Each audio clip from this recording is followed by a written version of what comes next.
Welcome.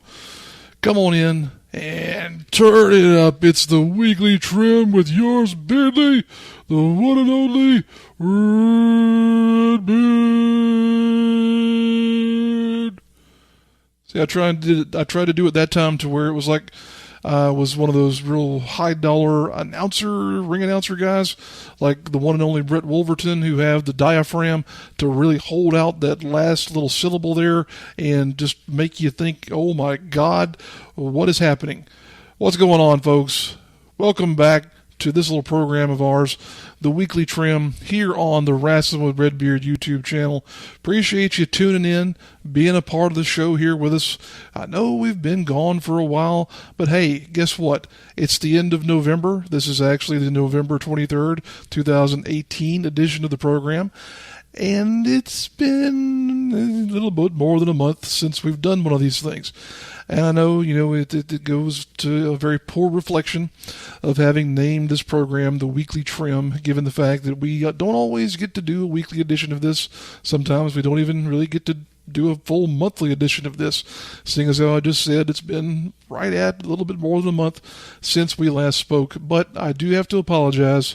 This is just a very, very busy time of year for me, not only personally, also professionally. A lot of things going on. This is a time of year for me where I have a lot of personal commitments. I have a lot of birthdays, a lot of celebrations, a lot of holidays, a lot of just spending time with friends and family. And as I'm recording this is actually Thanksgiving weekend, of course, 2018. Hope you and your families had a good Thanksgiving. Just to get off on a kind of a tangent, I saw a lot of people sharing online, especially this year, the thought that, Thanksgiving suddenly is a bad thing. So suddenly we shouldn't be having Thanksgiving because this is, we're celebrating the fact that we have what we have. And then, unfortunately, Native American cultures, for them, this is kind of the point in time where, hey, everything started to go south. And I will fully agree with that. It's kind of weird because we're thankful for what we have. Meanwhile, people who were actually here before the white folk came from England and wherever else, their history isn't all that cheery right about this point in history. So, it is what it is. I saw a lot of that online, especially this year. I don't know what it was about this year in particular, but it seemed like people were trying to be especially sensitive to that. That's cool, but, I hate to say this, but history is written by the winners. And that's a terrible thing to say, especially when you're talking about the things that happened in relation to that. But it is what it is. We can't change history, unfortunately. Thanksgiving is still just an opportunity for everyone to get together and say, hey, you know what? We've got what we've got. We are where we are. We might as well appreciate what we have because it could be a whole lot worse. It really could be. And that's what we've been up to here during the past month or so with my family, with my friends. My son's birthday happened here within the past couple of weeks. Happy birthday, Jonathan. He is now a brand new 4-year-old. And man alive, people told us, the terrible 2s aren't that bad. The 3s are what you need to worry about. Then people said, the 3s weren't that bad. The 4s are what you really need to worry about. And I think that's a little bit rude, almost, I'll say. That's probably not the best word to use in describing that. But, people like to complain about their children. And I've never been one to really do that, or at least I don't try to, because in my mind, I know how difficult it was for my wife and I to get to a point where we have a child. So I never want to be so ignorant as to say, okay, well, I just hate this about having this child, this burden in my life, because I'll be totally honest with you. There are days where I have a total, and I don't usually curse on this program, but there are days where I have a total just shitstorm attacking me from every angle. I can come home and I can see him. He can say, "Hey, Daddy," as I walk through the door, and guess what? Everything is suddenly better. That's just him to me. And that should be children to every parent. Because guess what? I think we as parents are very lucky to have been blessed with a little opportunity to spend a couple of years. It's really just a flash of an eye or a blink of an eye that we get to have with these little folks. And then they're gone. Then they're going to be an adult off in the world doing their own thing. So we should definitely appreciate opportunities as parents and not act as though they're a burden, because that's just a terrible thing in my opinion. And likewise, spending time with family, some people, and I know people have bad relationships with family members and whatnot, but that's why you have to seek out friends, in my opinion. You have to find some folks in this life and in this world who are going to be on your team, who are going to be your allies in whatever it is you do in life. It doesn't matter if you're a software engineer or a line chef or whatever else. There's got to be some group of people that you can, we were talking about Native Americans here a moment ago, so I guess this is an offshoot of that, but there's got to be some people that you can refer to as your tribe. And that's the best way I can think of putting it, because there really has to be some core group that you can just latch on to and say, these are the ones that I will do life with. And I know it's tough. I know sometimes family may not be a part of that tribe. I know that sometimes it may be really challenging, but there's always going to be some opportunity for it to happen. And we have to be diligent sometimes as human beings. We have to be willing to compromise in that regard as well, in finding those people sometimes. But they're there. And Thanksgiving to me is an opportunity to spend time with your tribe, with your family, with your friends. Whatever word you want to throw there at it, do it. But spend time with them. Appreciate what you have together. Appreciate what you have as individuals.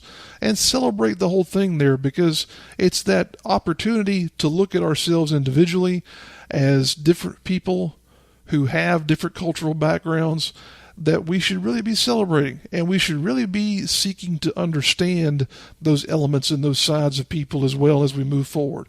Because there's been a lot of stuff and a lot of opportunities to do that in the past that have been completely missed. And that's very unfortunate in my opinion, because we have all grown to where we are now without having been through those opportunities successfully. And I really hope and I really think that as we move forward, that people will start to accept things like that, because I think now finally people have gotten to an understanding that this is a great big old world that we've got, and we're all very different. We're all, from very different backgrounds and very different cultures, and there's no reason that we shouldn't at least take an opportunity to try and understand where we all are coming from, because as this world gets bigger, guess what? It actually gets a whole lot smaller. We now are no longer constrained by the distance that physically it happened between, people in, I'll say, China and the United States, or Australia and somewhere in Europe, for example. Now, through the power of this here internet, everybody is on the same team. We're all one people, you might as well go ahead and say. And the fact that we have this as an opportunity, as a tool, as a mechanism to say, hey, let's talk. Let's actually try and communicate here. That's a great opportunity. And it's something that we've never really successfully explored all that well in the past. I hope as we move forward that people like my son, as he's only a 4-year-old, but I really hope that people like him will grow up in a world where we're willing to talk, where we're willing to just sit there and be like, hey, can I learn something about you before I form an opinion? Because I see him interacting with kids at daycare all the time, and It might be a little African American kid. It might be a little Hispanic kid. It might be a little white kid like him. And he doesn't know any of these things that I've been, taught in one way, shape, or form over the years about cultural backgrounds and things like, just those little things that people kind of force on you, the things that people expect out of various cultures. He doesn't have that. And I hope he never does, because that would be the worst thing in the world to me, for him to suddenly go from, okay, I can go into this classroom and I can play with all these people and I'm going to have a good time because they're just people, to suddenly having all these misgivings about the people who are surrounding him because of what might have happened 20, 30, 40, 100 years ago. So, this time of year, if nothing else, I think is a reflection of all of that. And I know I've rambled on here for about 10 minutes on various things, but, at the same time, to me, it's a real reflection of where we should be in this period of Thanksgiving, because we have an opportunity, as I said before, to be appreciative of what we have and to hopefully look to the future for opportunities to expand on that. And, it might not be money, it might not be, celebrity, but hey, you can at least be happy, or at least, appreciative of what you have there. If you can't be happy, at least say, well, guess what? I might not have a 4,000 square foot house, but I've got an apartment where the lights are on and the internet works. So, it's not that bad. It could be worse. You could be living with your parents and forced to use dial-up or something like that. So that's just me trying to put a little bit of a funny skid on things there as we try to transition from this topic to another. But, in talking about all that and all the things that we had personally going on here this time of year, the other big thing for me, and this shouldn't be any surprise given what we've talked about here the past couple of shows, is the fact that my great passion this time of year is the Carolinas Professional Wrestling Awards. And at this point in time, we are very close to being able to announce the finalists for the 2018 edition of the CPWAs. I've been working with the panel members. I've tried to describe the process here previously on the show, but I'll say this. I won't really get into all that again, but I'll say that if you want to learn more about the CPWAs, please take a moment, go down in the description of this video, and click the link that's down there for the Facebook page of the CPWAs. You'll be taken to the page there where you can learn all about what the CPWAs are doing, what we're trying to accomplish, and the whole ins and outs of the process that we go through in selecting not only our panel members, our nominees, our finalists, and ultimately our winners every year here with the CPWAs. But as I said a moment ago, we're to a point where we are getting very close with the reveal of the finalists this year. That's one of the final steps before we get into the real nuts and bolts of this thing, where the panel, and also for the first time this year, the public will begin voting to determine the winners of the CPWAs. So as I said, we're very close. If you are at all a fan of professional wrestling in the Carolinas, I would definitely encourage you to please check out the CPWAs group there on Facebook. If you've not already, please do also consider joining up with that group there. There's a little button that you can use, sort of like the subscribe button here on YouTube. The very similar button is there on Facebook, where you can join that community and be a part of the CPWAs. Be glad to have you there as we move forward with the whole process here. We're hoping to be done with that in the next couple of weeks so that we can reveal the winners and really get into the celebration of all that we've had happen here in 2018, because it's been a pretty cool year. I would say this has not been the best year that we've had here since I've been doing the CPWAs. However, it has been a very strong year, and I think we're building towards an even better 2019. So all that having been said, we're going to take our first musical break here, and we will get back here in a moment to talk some more wrestling. We're going to specifically start opening up, I think, a can of worms as we begin talking about various aspects of controversial happenings that have been going on, not only in the bigger picture of things like WWE, but also the smaller picture of our own little community, our own little region, our own little, dare I say, territory of professional wrestling. We'll be back in a moment, folks. Thanks for hanging out with us here on the Weekly Trim.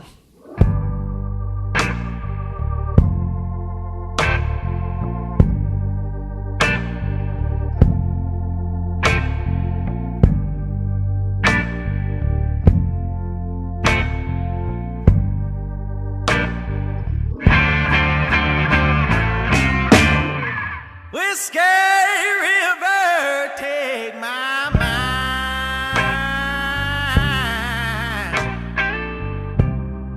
Don't let a memory torture me.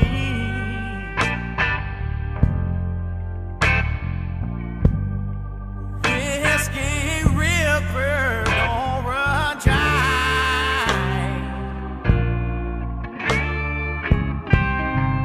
All I've got, take care of me.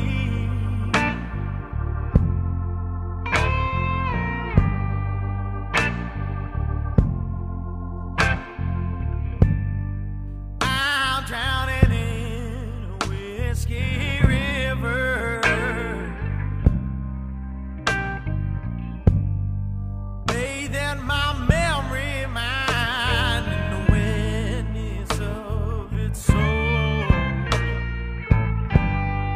Oh, I feel the amber currents flowing from my mind, and warm and empty heart you left so cold.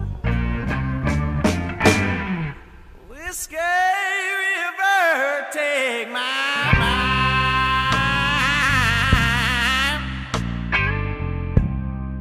Don't let a memory torture me.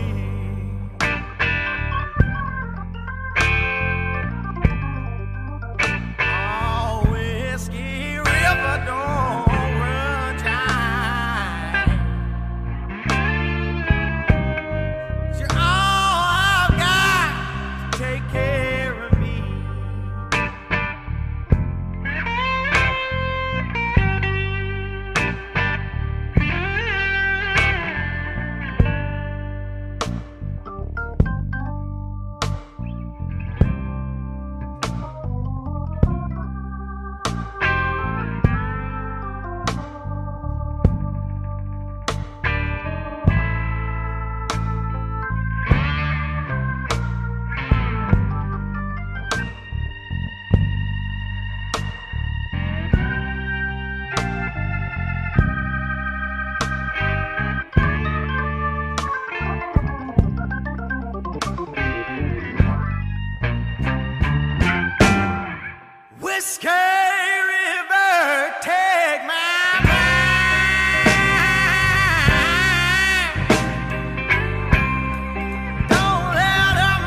Welcome back, folks. Thank you for hanging out with us here on the Weekly Trim Podcast with yours, Beardly Redbeard, the only guy who calls himself Redbeard, at least over the next 10 square miles or so. This is, of course, the November 23rd, 2018 edition of the program.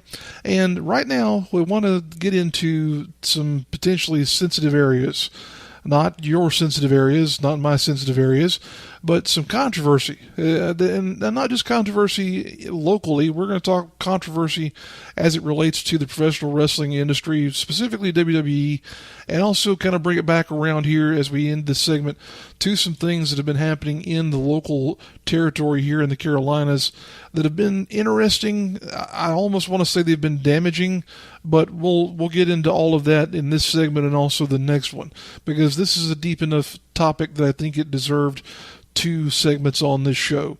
So before we get going with the local stuff, I want to talk about how a long time ago Eric Bischoff coined the phrase "controversy creates cash" in relation to professional wrestling, and he was totally right, because in his era of professional wrestling, World Championship Wrestling in particular, and the WWE at that point in time as well, were very good at creating these controversial moments in the grand scheme of the history of the business.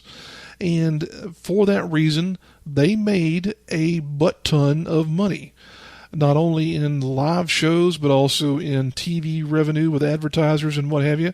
It was just a huge boom for the industry because of the fact that they continually had things going on in the various machinations of their creative spectrum that made people just scratch their heads and be like, what in the world are they going to do next? It was just, it was an amazing time. We're talking about, like the Attitude Era and what have you, but it was an amazing time because you really had to tune in to these TV programs week to week because it was that interesting. And I won't say it was well done, but it was crazy to the degree that you had to see what was happening next, because it was like, I don't know, what is they doing with Stone Cold? What happened with the NWO? It was all these things that were just really nuts and really just zany. And did a lot of it make sense? No. In hindsight especially, a lot of this stuff was just really bad in terms of how it was booked and how it was executed. But at the same time, it created controversy and it created interest in things. And to a degree, we're sort of now in a similar point with the WWE particularly, but not really so much by any effort of anyone in WWE. This is a moment in time where controversy has started to pop up because of some things that have just, I'll say, they've just been sort of bad luck in how things have worked out. And that goes back to the fact that Roman Reigns, having been, unfortunately, affected by his cancer diagnosis, leaves a huge hole in the WWE. Because, like him or not, people have had various opinions of the guy forever. He was a huge aspect of what they did creatively. He was, on that sort of Cena level of having to be there almost at all times in order to make the ship functional. And now that he's gone, it's like, all right, we're still trying to find a right-sized plug to go in the hole of our boat. They haven't found it yet.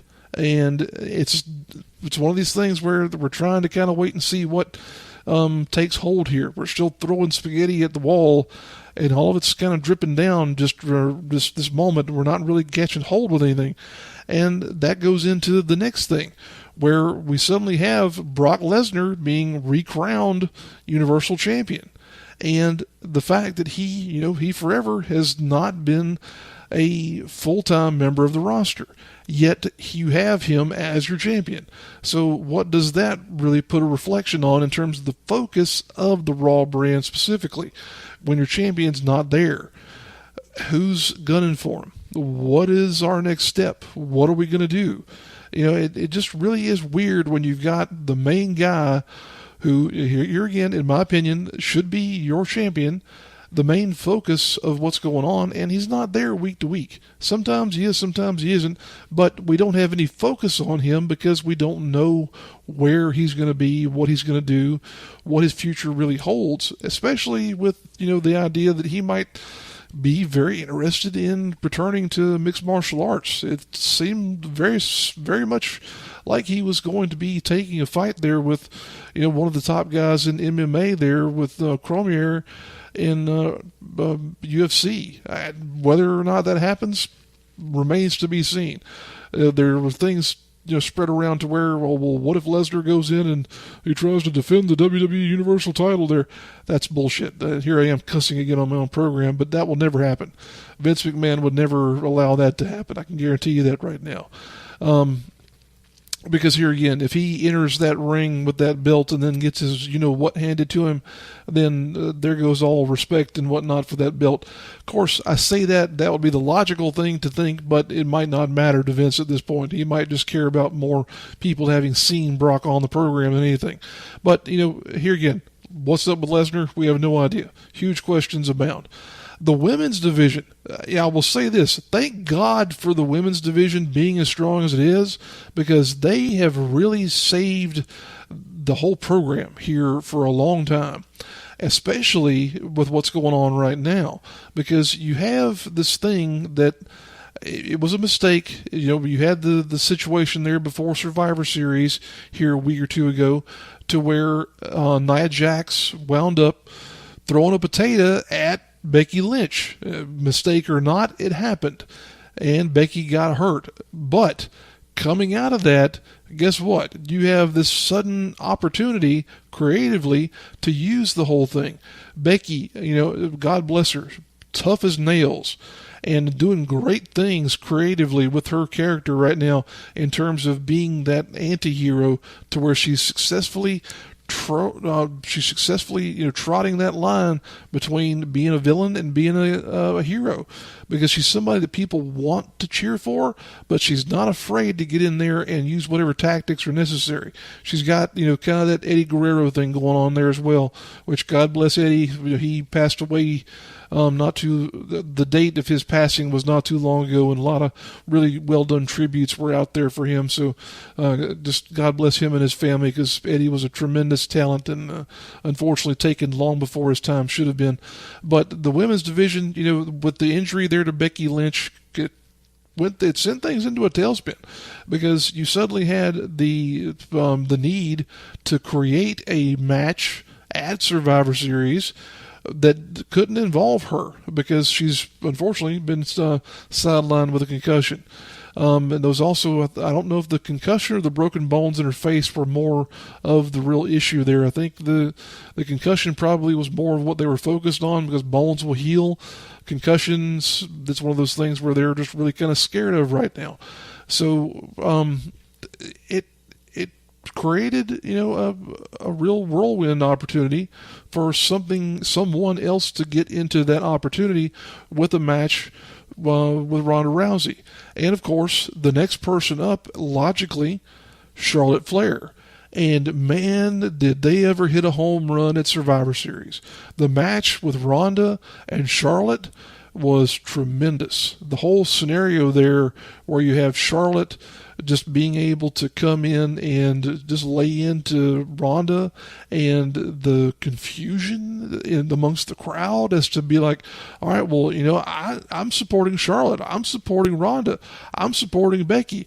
I'm just glad the whole thing went off as well as it did, because that was a great moment in the whole spectrum of the women's division, and I think we will look at that in the future as being another great moment that really built this division into what it has become. Again, great work by Charlotte Flair. Charlotte, if you look back at where she was when she first popped up on NXT TV to where she is now, holy cow. Such progression and just an amazing talent. But also, I'll say this, Becky, she's come a long way too. Rhonda, people have still said, she looks kind of goofy with her makeup and her hair and this, that, and the other. But this whole thing, it's if it's worked out, if it plays out the way it should, it's worked the way it should be, she's going to continue to progress and to continue, if I can get my tongue working here properly, she's going to continue to be a really fantastic champion, but also a fantastic member of the mythology that's being built up here in the women's division. And moving on from there, the whole Daniel Bryan heel turn and the future with AJ Styles in the SmackDown brand, I'm not sure. I'm really not sure what is going on there, because Daniel Bryan, to me, I think works either way in terms of being a villain or a babyface. But I don't know if people are accepting of that at this point in time, because they've had him as that happy-go-lucky good guy here for a while. But at the same time, it was cool, and it was needed by virtue of the fact that they had to have somebody to go in and take on Brock Lesnar, since AJ is evidently a bit under the weather. He's a bit dinged up. The work rate of that guy, though, I mean, my God, the fact that he's able to walk and to get around at all is amazing to me. AJ has been one of the top workers in the entire world for years, so he's due for a little bit of a break here, I would say. But hopefully Daniel Bryan can make something work out of this championship run here. And he's going to have to, because here again, we're looking at a fairly thin roster on SmackDown in terms of who could really be the next top star there that makes sense. And speaking of top stars who are suddenly on the shelf, Braun Strowman is also out here for a little bit. This past week's episode of Raw saw him get written off creatively because he actually is going to have surgery on one of his elbows. I don't think it's anything too serious. I don't think it's going to affect him in the long run, but it's still one of those things that had to be done. So hopefully he won't be out too long and be able to return to action better than he was previously. So here again, all that's going on right now in terms of WWE. Plenty of reasons to be watching their programming. And I haven't even gotten into the other stuff going on in wrestling. And it's really because of the fact that I'm waiting on I'll say things to settle in terms of what's happening. But I'm just going to mention the possibility of there being this new promotion coming to the United States that is going to be evidently owned by Jim Ross. And maybe, I don't remember which, it was some owner of a professional sports franchise. I don't remember who it was. I don't think it was Mark Cuban, but it might have been. But them and also the Elite being involved with Kenny Omega and the Young Bucks and various other talent. And it's like, oh man, suddenly we don't have to maybe have the idea of them going to WWE. They might have their own show that they're going to be able to run, and it's not going to be NWA influenced either, or New Japan influenced. It's just going to be them doing their thing. So that's out there. And then here locally, this is what I really wanted to get into as far as the nuts and bolts of this segment on the program. Here for a while, we've had a feud going on in the Carolinas between two guys, in my opinion, two very well-known talents, Malachi Matthews and Ethan Case. This has been going on within Palmetto Championship Wrestling for the majority of 2018. You had a scenario to where these two guys were best friends at one point. They were really the main forces behind the Palmetto Wrestling Academy. And just, two guys who worked together in terms of watching each other's backs, and whatever was going on in PCW at the time. And since then, Malachi has kind of broken off. He's suddenly become this sort of loose cannon to where he doesn't trust Ethan anymore. He suddenly is not willing to be the Marty Jannetty of the pairing there between he and the Shawn Michaels of the dude there being the Ethan Case in this scenario. He didn't really want to play the Marty Jannetty, so to speak, in this whole thing. And he's become this loose cannon, as I said there. And it's been, I'll say, a fun build to see what he was willing to do in order to get over on Ethan from week to week, because it seemed like wherever Ethan was booked, Malachi would just kind of show up. And it's progressed here for a number of months. It's been a cool thing to watch, because this is the sort of thing that you always see get to happen creatively in this part of the world. A lot of guys are kind of fly-by-night in terms of their booking, and in terms of their willingness to be dedicated to a promotion. A lot of guys, they'll come in, they'll work a couple of spots here and there, and then they're gone like a fart in the wind. But these two have been very dedicated to this. They've been invested in it, as we said, for the majority of the second half of 2018. And then we got to a point where it was time for the payoff. They've had a couple of meetings, had a couple of matches here and there, but it was time for the payoff. We've gotten to a moment here now where it made sense to let this thing culminate. And that was going to happen at Palmetto Championship Wrestling's most recent event, that being Soda City Showdown. That's a mouthful. It's just a lot of S's and type words in there. But it was going to happen at PCW's show there. It did happen. I will say, I was there. I will say it was a very interesting night for sure. I don't want to jump ahead to that because there's some other things that I need to bring up before I get there. In building this whole thing, as I mentioned, Malachi, he's been kind of this loose cannon type, to where people didn't really know what was going on with him. They don't know, what he might say next, this, that, and the whole shoot match of, just him being that kind of crazed individual. But regardless, he was offered an opportunity to speak out on one of our local podcasts, broadcast opportunities, podcast, broadcast, whatever you want to call it. And that was a group called Carolina Uncensored. I've never really mentioned them here on this show, but Carolina Uncensored, it's a couple of guys who are based out of North Carolina. They do a live broadcast on Facebook, and it's pretty well done, I have to say, because they, I've not even tried to pretend how to wrangle the live broadcast aspect of doing something like this. Have a hard enough time getting this software that I use to record this show and various other things to work at all. So the fact that they're able to do a live show, not only with video but also audio, is pretty impressive there. So give them credit where credit is due. But the guys on Carolina Uncensored, they gave him an opportunity to come on the show. And again, the name of the show is Carolina Uncensored, so it kind of gives you the idea of what it should be like.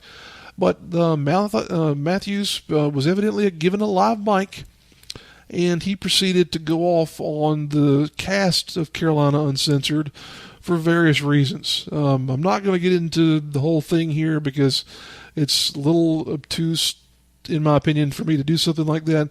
But the basic gist of it was Malachi said that these guys, they don't cover the scene as a whole.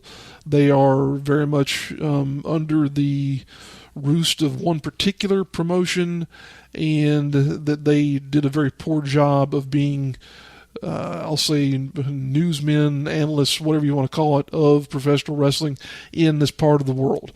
So just basically, telling them off, telling them to go to hell, pound sand, whole 9 yards.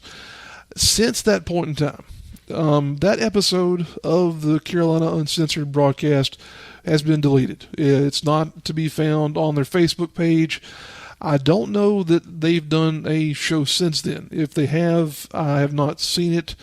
I don't always get to hear or listen to their program. Sometimes I have to catch up on it a couple of days or whatnot after the fact, but I don't know that I've seen one since then. Again, this was a couple of weeks ago here now.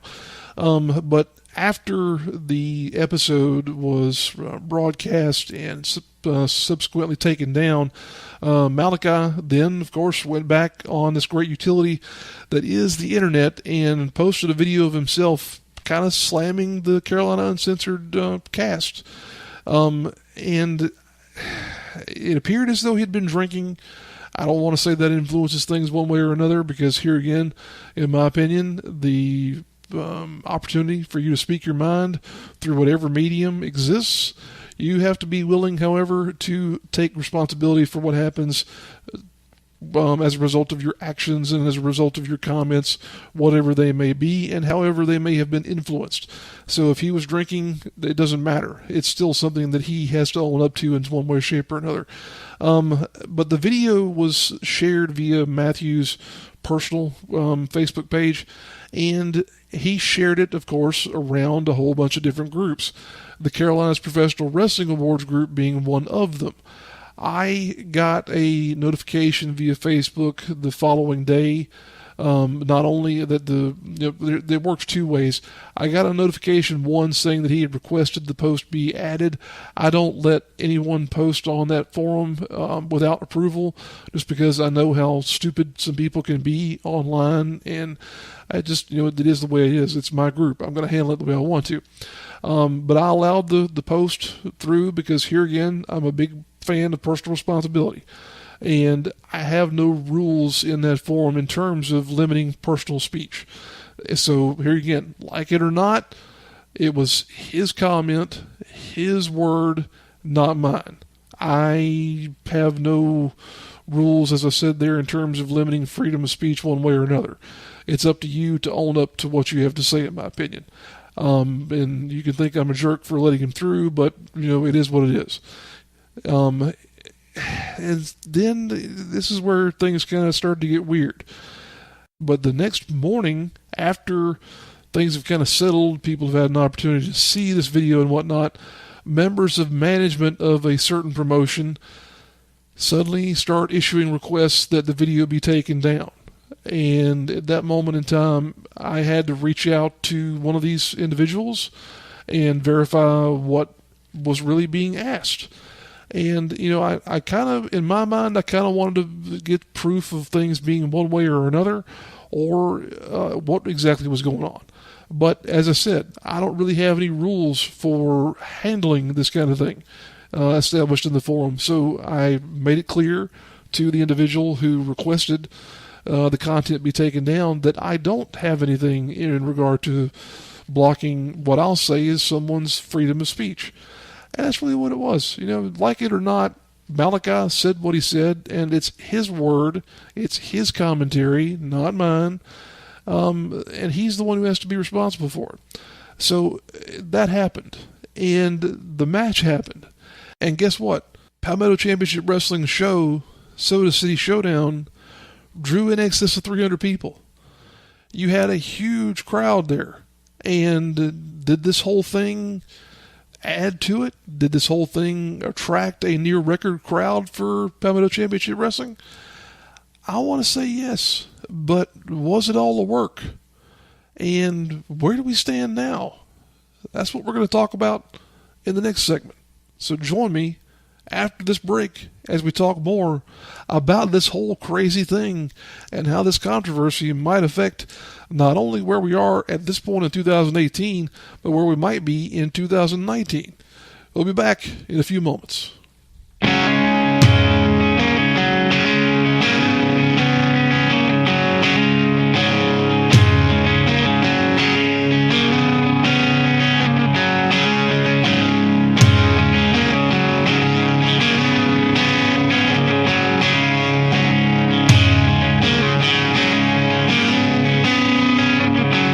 Well, mine is Johnny Pettimore, same as my daddy and his daddy before. Yeah, I'll have a song and then around here. You only come to town about twice a year. About 100 pound a year just to Copperhead. Everybody knew that he made moonshine. Living room man wanted granddaddy back, laying up the hall with everything he had. Before my time, but I've been told he never came back from Copperhead Road.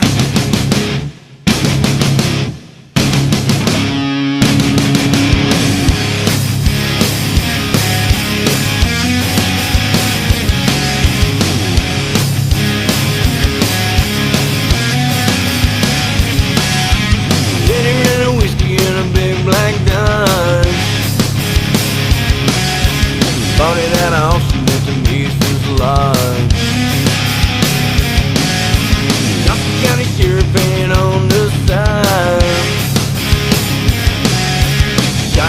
primer and I looked inside. Yeah, I aimed my rifle toward that engine down. I still remember that rumbling sound. Sheriff came around in the middle of the night. I heard mama crying, someone right. They were headed up to Knoxville with a weekly load. The smell of whiskey burning down Copperhead Road.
Got a chopper in the air, wag up screaming like I'm back over there. I learned a thing or two from Charlie, don't you know?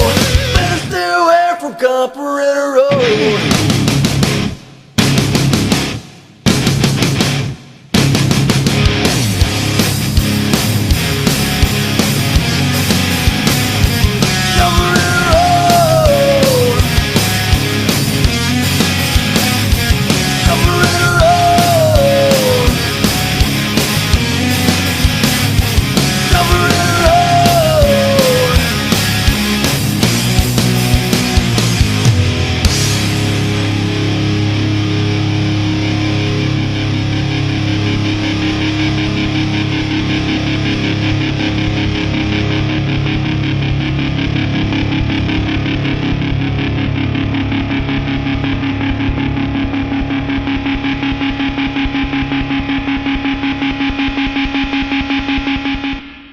Welcome back, ladies and gentlemen. Appreciate you continuing to hang out with us here on the Weekly Trim podcast on the Rasslin with Redbeard YouTube channel.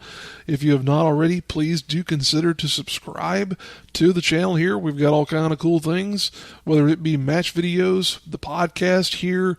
We've got a couple of interviews that I hope to continue with various talents and whatnot.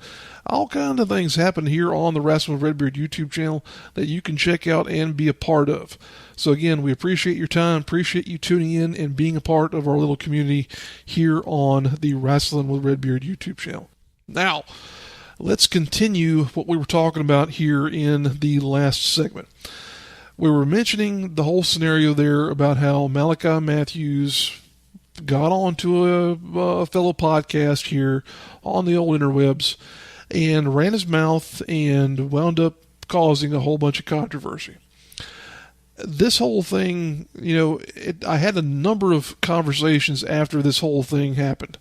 I will say this one moment probably stirred up more conversations between me and people who were in this, I'll say, territory, region, or whatnot of ours, who are kind of in the know, who, I don't want to say we're members of the wrestling media, because that just sounds dumb, because there isn't a wrestling media. It's just people like me who do a podcast for fun and whatnot.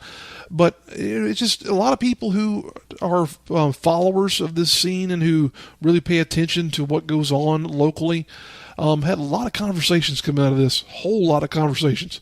Way more than I've had in probably, I'll say, a year or two. And it was all about what was going on around this show and around the whole case and Matthew's feud. And the whole question was, is this a work? Is this a shoot?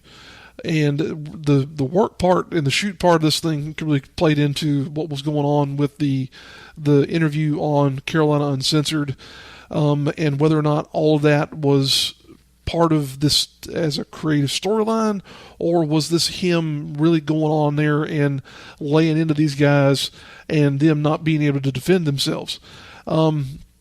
You had the idea of, oh, this is a worked shoot, quote unquote. And that's a kind of a term that's weird in you want to describe this as being a creative effort, but it's designed to look like a piece of reality. And then my take on all this was even more different, because I described this and I made a post on Twitter and a couple other different places about asking the question of, are we in the age of murder mystery dinner theater booking? Now, what does that mean? Well, if you're at all familiar with the murder mystery dinner theater, there are aspects of any of those things to where you're willingly entering into, I should say, a immersive environment. And professional wrestling these days kind of is that, because when you go to a show, you're entering this place that exists in a vacuum. And to that extent, when you talk about comparing wrestling to a murder mystery dinner theater type thing, you've got the opportunity for yourself to interact with the players that are involved. And by players, I mean the wrestlers, because there are moments where they're going to be around ringside. They're going to be selling gimmicks. They're going to be in some way, shape, or form interacting with you as a member of the crowd. Now, whether or not they choose to interact with you as themselves or as whatever their gimmick may be, that's up to them entirely. That's, a totally different scenario. But in the realm of what we're talking about here, they would probably be addressing you as whoever they are in that creative space there of the show itself. So you have them working as, we'll say, the cast, the players that are involved. You then have, in this scenario, the fans who are just the fans. Just people who were there, they paid their money, they're going to come see a show, and that's it. They're going to go home at the end of the night, hopefully have had a good time, and with all hope, they'll come to the next one because they had a good time at the event they were at there in the moment. And then you have this third element, which is where the dinner theater thing comes in. Because with most dinner theaters, not all but most, you have a group of the fans, a group of the people who are there, who have been asked to participate in the narrative at hand. And by that end, they suddenly become members of the cast themselves, because they are then equipped with some knowledge of what's going on. And guess what? That's where this whole thing, in my opinion, I thought was going, because there were, in those conversations and in various things, there were little tidbits of, knowledge, and knowledge might be the wrong way of putting it. There were tidbits of things that were dropped here and there that made me think certain things were happening.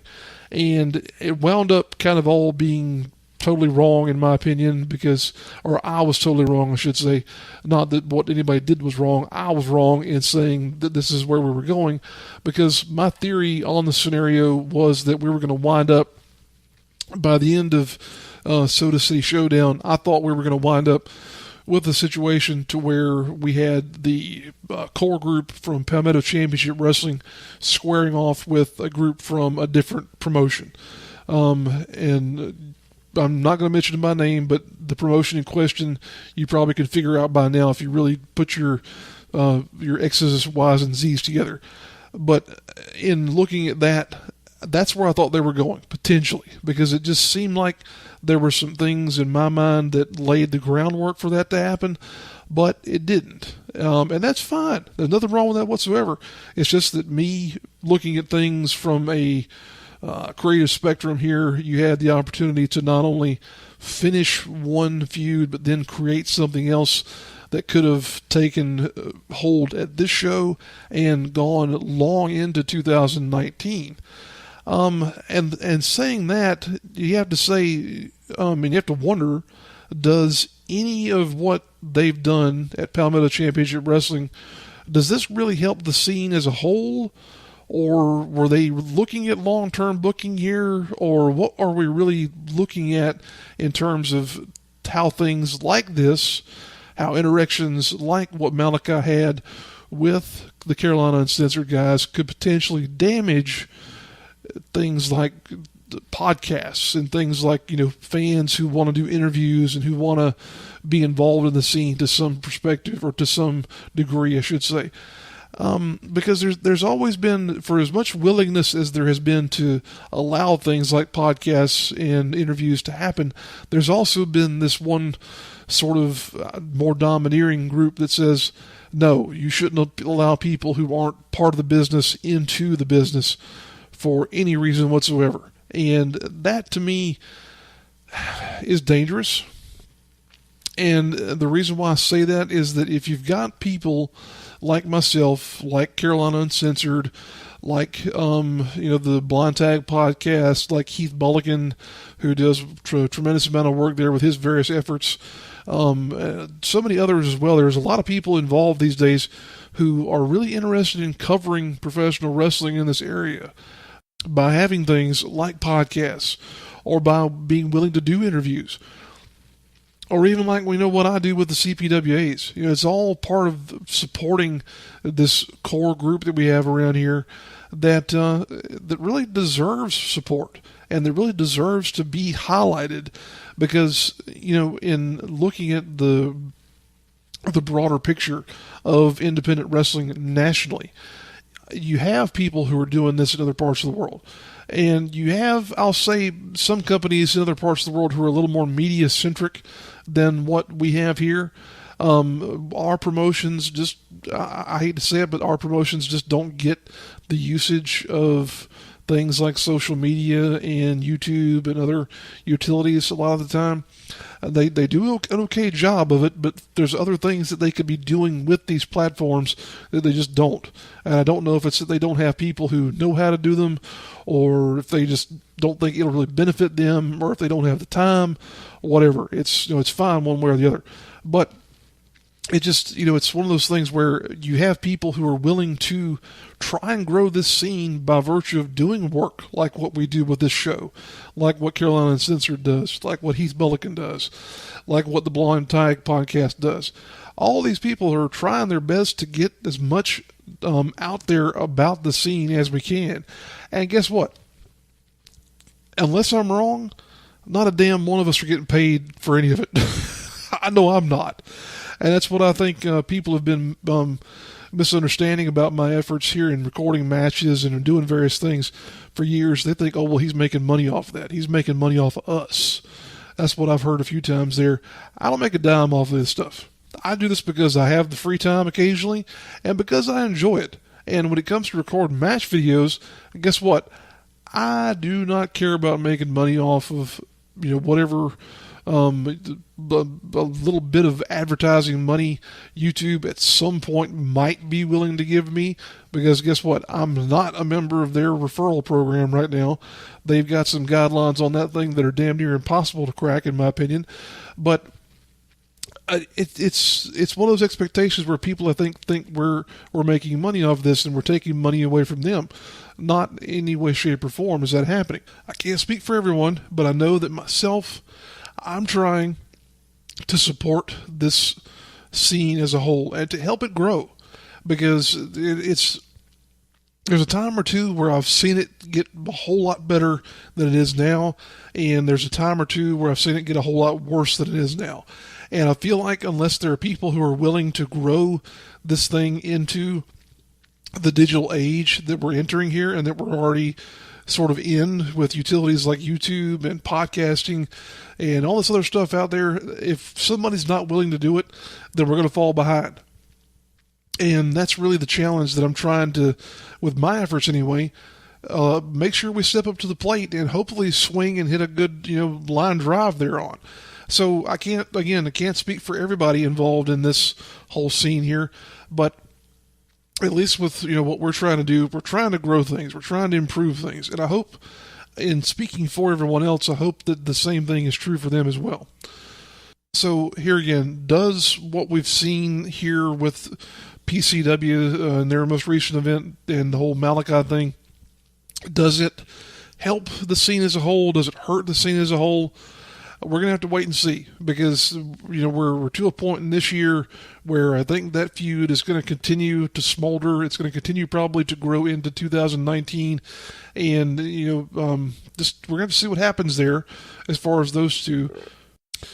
But in looking at what Malachi has done, and how he single-handedly has sort of affected the integration of people like myself into the scene, that's something we're going to have to continue to monitor, because it could get worse. It could be one of these things where he suddenly scares away a lot of people, or it could be something to where he winds up attracting a whole lot more people and saying, hey, guess what?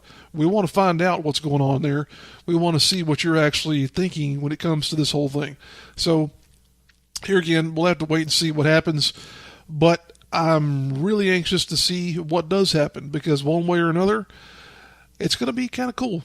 It could be a plane crash waiting to happen. It could be the best thing since sliced bread number 2. We'll just have to wait and see. But that is a story for another day. And we are almost done with this here episode of the Weekly Trim on the Rasslin with Redbeard YouTube channel.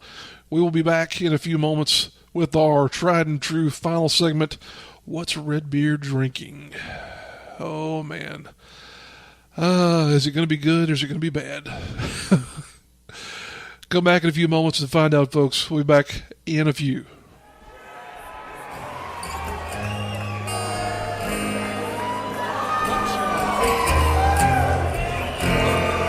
We got any military in the house?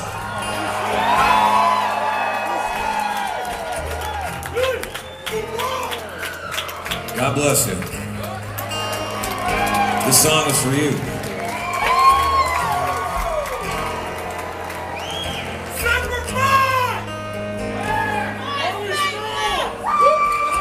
Ain't found a way to kill me yet. Eyes burn with stinging sweat. Seems every path leads me to nowhere.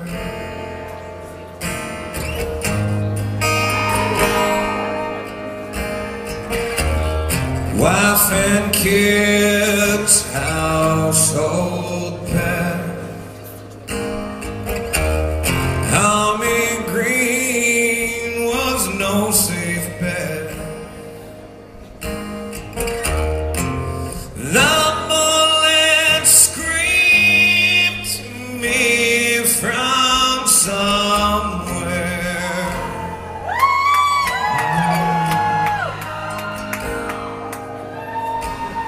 Here they come to snuff the rooster. Oh, yeah.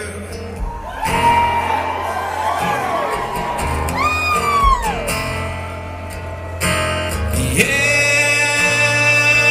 here comes the rooster. Yeah.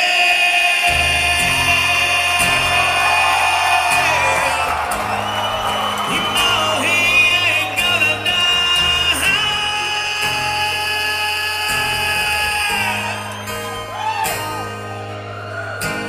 No,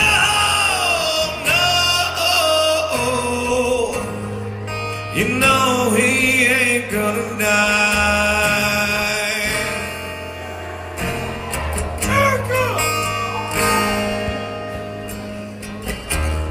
Walking tall, machine gun man.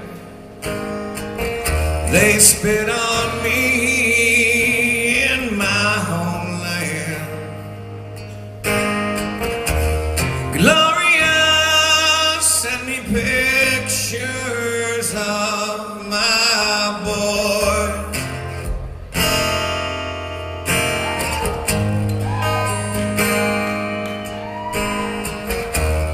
Got my pills against mosquito death. My buddy's breathing his dying breath.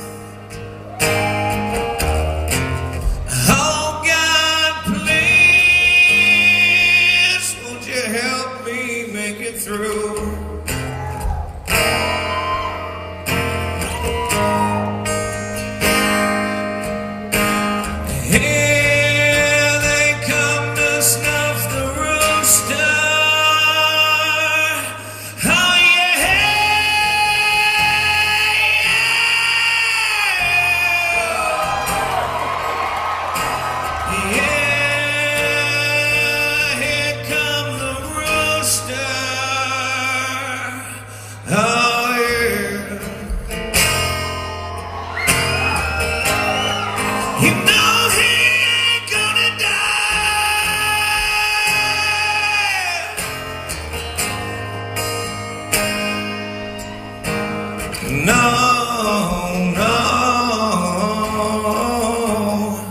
you know he ain't gonna die.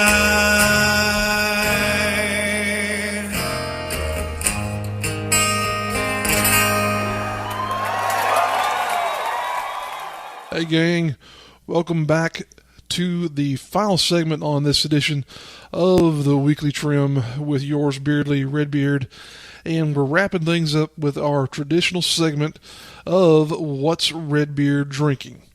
And this is one that I've been kind of looking forward to. It was something that I managed to locate once again at our typical purveyor of adult beverages, that being the BP station here in St. Matthews, South Carolina. This is the Budweiser Copper Lager, which was, I will say, not difficult to find. I mean, it was there in somewhat of an abundant amount, but this is a pretty cool little bottle here, and the reason why this one is somewhat sought after is this is part of Budweiser's Reserve Collection, and their Reserve Collection has yielded some pretty cool stuff in the past. This one is worthy of note because of the fact that this has a inclusion with Jim Beam, the bourbon company, of course. Let's go through this and we'll read the description that's actually part of the bottle and also on their website here in regard to the Budweiser Reserve Copper Lager. This is described as a flavorful American copper lager brewed with 2-row barley and aged on real Jim Beam bourbon barrel staves for a toasted oak aroma, a deliciously nutty taste with caramel, rye, and vanilla notes, and a smooth finish. All right, that's a mouthful there. And this one comes to us in not a traditional beer bottle, but in one of the like little medicine bottles, like you would normally see a Red Stripe or whatnot served in. I don't know if this is a twist top or not. I'm going to say this is not a twist top, just by looking at the top of this thing. So I'm going to try and get in here and get a little bit of a tone of the opening of the bottle here if we can. And I'm probably going to miss entirely, but we'll try. I get there we go. My bottle opener to work there. You might have gotten a little bit of the hiss coming off of there. And I don't normally pour these into a glass, but for this one here, I'm going to, because I want to get the full experience in terms of, whatever notes might be there in terms of the aroma and whatnot. So here's going to be our pour. Nice even pour into our glass here. Not much of a hit on this one here in terms of how I'm pouring it anyway. But this comes across as a very, let's see, let's get a bit into some light here. This is a very nice brown color in terms of the look of this ale here, or this lager, I should say. It has the aroma. Very present is the aroma of sort of a back note of the bourbon, as you would probably expect from it being aged in the leftover casks of the bourbon barrels that are used in creating Jim Beam. I'm trying to get in some extra aroma there. That's the reason why I wanted to pour this as well, because a beer like this really has a lot to do with the aromatics that are involved with it. So in the opportunity to enjoy something like this, you really want to get your nose into it. And that could be said of a number of other things as well in life, but that will be a story for a different time, and maybe a more adult-oriented audience as well. But let's get one more sniff of this product here and see if we can describe any more of it to you. Yeah, it's very much giving me the aroma of bourbon. That's the prevailing thing here, and that's cool because it's definitely living up to expectations as far as that's concerned. And this does this weighs in a little bit heavier than your typical Budweiser. This is 6.2% ABV.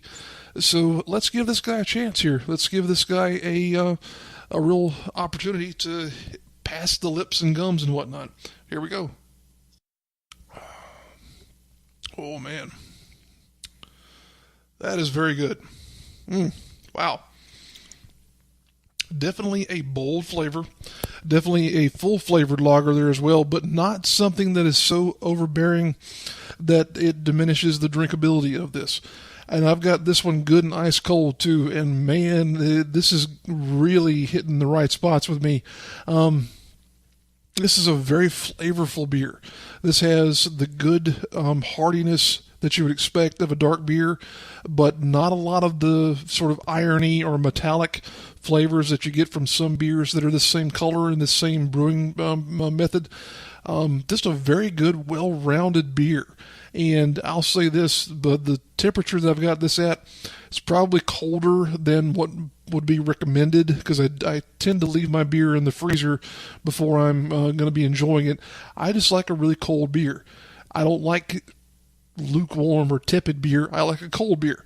So in getting this to the temperature that I have it, especially, very smooth, very easy to drink. So let's go back in and take another sip of this and see if we are still of that same opinion. Man. And taking a moment to really swish that around my palate and get a good sense of what is going on with this beer, cannot express to you how smooth this is. For something that is, that is in some way impacted by a bourbon, which in a lot of people's opinion is one of the more harsh liquors out there.